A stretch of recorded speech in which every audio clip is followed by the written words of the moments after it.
MBA ఎంసీఏకి సంబంధించి seat allotment result ఏ విధంగా download చేసుకోవాలి లేదా వెరిఫై చేసుకోవాలని సో మెనీ హాస్పిటల్స్ ప్రొవైడ్ చేయడం జరిగింది. సో ఈ వీడియోలో నేను షార్ట్గా అయితే మీకు ఎక్స్ప్లెయిన్ చేస్తాను. మనం ఫస్ట్ వచ్చేసి అఫీషియల్ వెబ్సైట్కి అయితే రావాల్సి ఉంటుంది. వెబ్సైట్లోకి వచ్చిన తర్వాత మనకు ఇక్కడ క్యాండిడేట్ లాగిన్ ఆప్షన్ అయితే ఉంటుంది. ఆ ఆప్షన్ పైన క్లిక్ చేయాలి. అండ్ వన్స్ మన క్యాండిడేట్ లాగిన్ ఆప్షన్ పైన క్లిక్ చేయగానే నెక్స్ట్ యాప్ అయితే ఓపెన్ అవుతుంది. అండ్ అక్కడ మీరు మీ యొక్క డీటెయిల్స్ ద్వారా లాగిన్ కావాల్సి ఉంటుంది. అండ్ లాగిన్ అవ్వడానికి వచ్చేసి సో క్యాండిడేట్ యొక్క రిజిస్ట్రేషన్ నెంబర్, క్యాండిడేట్ యొక్క పాస్వర్డ్, క్యాండిడేట్ యొక్క డేట్ ఆఫ్ బర్త్, అండ్ అక్కడ మనకి క్యాప్చా అయితే ఉంటుంది. క్యాప్చాని ఎంటర్ చేసి లాగిన్ పైన క్లిక్ చేయొచ్చు. సో దీంతో క్లియర్గా అబ్జర్వ్ చేయొచ్చు. ఈ థింగ్స్ అన్ని కన్ఫర్మ్ చేసుకొని మనం లాగిన్ పైన క్లిక్ చేయాలి. ఫస్ట్ మనం లాగిన్ పైన క్లిక్ చేయగానే నెక్స్ట్ యాప్లో మనకు సంబంధించి వెబ్ ఆప్షన్ సంబంధించిన డీటెయిల్స్, సీట్ అలాట్మెంట్ డీటెయిల్స్ అయితే డిస్ప్లే అవుతాయి.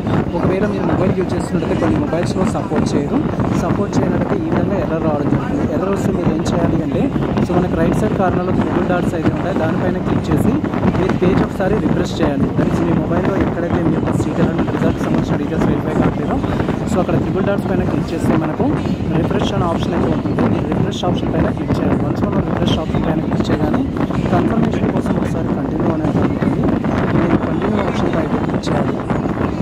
అండ్ వన్స్ మనం రిఫ్రెష్ ఆప్షన్ పైన క్లిక్ చేయగానే ఈ విధంగా కంటిన్యూ ఆప్షన్ ఉంటుంది. కంటిన్యూ ఆప్షన్ పైన క్లిక్ చేయగానే నెక్స్ట్ యాప్లో మీకు సంబంధించి ఈ యొక్క ఎంబీఏ ఎంసీఏ డీటెయిల్స్ అయితే డిస్ప్లే అవుతాయి. సో ఇక్కడ మనకు సర్టిఫికేట్ వెరిఫికేషన్ రోజు ఉన్న రిసిప్ట్, తర్వాత మీకు సంబంధించిన web options receipt, and allotment order సంబంధించి అండ్ ఇలా సెంట్రల్ రూటింగ్ డీటెయిల్స్ అయితే ఉంటాయి. మనం అలాట్మెంట్ ఆర్డర్ పైన క్లిక్ చేసి మనకు అలాట్మెంట్ ఆర్డర్ అయితే డౌన్లోడ్ చేసుకోవాలి. అండ్ వన్స్ మనం అలాట్మెంట్ ఆర్డర్ పైన క్లిక్ చేయగానే సో దీంట్లో ఈ విధంగా క్యాండిడేట్ యొక్క నేమ్, క్యాండిడేట్ సంబంధించిన hall ticket number, candidate gender, candidate roll number, father number, మీ కేటగిరీ డిస్ప్లే అవుతుంది. అండ్ ఆ తర్వాత మీ యొక్క ప్రొవిజనల్ అలాట్మెంట్ ఆర్డర్ అనేది ఉంటుంది. సో మీ కాలేజ్ ఫీ ఎంతైతే ఉంటుందో దానికి సంబంధించిన ఇన్ఫర్మేషన్ ఉంటుంది. ప్రజెంట్ మీరు ఎంతైతే కట్టాలో ఆ అమౌంట్ కూడా మనకు అక్కడ ప్రొసీడ్ టు పేమెంట్ ఆప్షన్ పైన క్లిక్ చేస్తే కనిపిస్తుంది. తర్వాత మీ యొక్క కాలేజ్ డీటెయిల్స్ అయితే ఉన్నాయి. మీకు ఏ కాలేజ్లో సీట్ అలాట్ అయింది అనే ఇన్ఫర్మేషన్ మీరు ఇక్కడ క్లియర్గా చూడొచ్చు. ఫర్ ఎగ్జాంపుల్ అరోరా కాలేజ్ ఉంది, 70,000 ఫీ ఉంది. అండ్ జాయినింగ్ కోసం మీరు 100 రూపీస్ పే చేయాలి.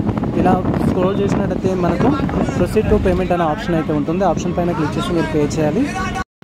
సో ఈ యొక్క అమౌంట్ పే చేయడానికి మనకు లాస్ట్ డేట్ వచ్చేసి 17th September 2024 అయితే లాస్ట్ డేట్. మీ యొక్క అలాట్మెంట్ ఆర్డర్లో ఎంత అమౌంట్ అయితే చూస్తుందో అంత అమౌంట్ అనేది మీరు త్రూ ది ఆన్లైన్లో పే చేసి మీరు ఫస్ట్ సీట్ అలాట్మెంట్ లెటర్ అయితే డౌన్లోడ్ చేసుకోవాలి. ఆ తర్వాత యాజ్ పర్ షెడ్యూల్ ప్రకారం మీరు కాలేజ్లో రిపోర్టింగ్ చేయాలి. మేము డీటెయిల్ వీడియో నెక్స్ట్ అప్డేట్ చేస్తాం. Wait for that.